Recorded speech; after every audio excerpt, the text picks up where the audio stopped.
सभी को नमस्कार। एक अनुभव साझा कर रही हूँ। वो अनुभव सभी के साथ हो सकता है या सभी के साथ नहीं होता होगा तो कुछ लोगों के साथ तो होता ही होगा कि आपने उम्र का बहुत बड़ा हिस्सा समर्पण में बिता दिया होगा। आपने हर रिश्ते को पूरी ईमानदारी से निभाया होगा। कई बार आप कष्ट में होते हैं, शारीरिक, मानसिक या दूसरे तरीके के कष्ट।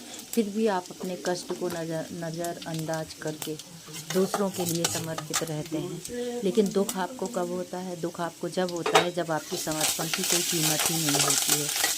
आपने पूरा जीवन उनके लिए लगा दिया, सबके दुख सुख में आप खड़े रहे। आपने कोई मौका ही नहीं दिया कि कोई आपको बोले। आपसे जितना बना उतना आपने तन मन धन से सहयोग किया। लेकिन आपको दुख कब होता है कि जब वो आपका व्यवहार जोड़ ही नहीं रहे हैं। वो तो आपके बच्चों का व्यवहार जोड़ रहे हैं। और बच्चे तो बच्चे होते हैं। सबके बच्चों को समान दृष्टि से देखना चाहिए। जब हम कभी किसी के बच्चों को एक शब्द तक नहीं बोले तो सामने वाले को भी नहीं बोलना चाहिए। कभी ये तो सोचना चाहिए कि हम इतने कटु वचन सामने वाले के बच्चों को बोल रहे हैं तो उनके दिल पर क्या बीत रही होगी। व्यक्ति अपना कष्ट, अपना दर्द तो सहन कर लेता है, पर कोई उनके बच्चों के लिए बोले वो नहीं बर्दाश्त कर पाते हैं।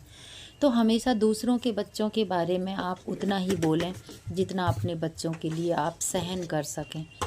ऐसा नहीं है कि आपके बच्चों में कोई बुराइयां नहीं होंगी, कोई कमियां नहीं होंगी, लेकिन सामने वाला पूरी ज़िंदगी भर चुपचाप सहन करता आ रहा है, सहन करता आ रहा है। इसका मतलब ये नहीं होता है कि आप हमेशा की तरह उसको लगातार बुरा भला बोलें, क्योंकि उसकी सहन शक्ति कभी ना कभी तो जवाब देगी। लेकिन सामने वाले को ये लगता है कि ये व्यक्ति तो पूरा जीवन भर सुनता आ रहा है, अपने लिए सुनता आ रहा है, अब बच्चों के लिए भी सुनेगा। तो भाई, बच्चे जैसे आपके वैसे मेरे। आप अपने बच्चों के लिए एक शब्द नहीं बर्दाश्त कर पाएंगी तो हम कैसे बर्दाश्त करें।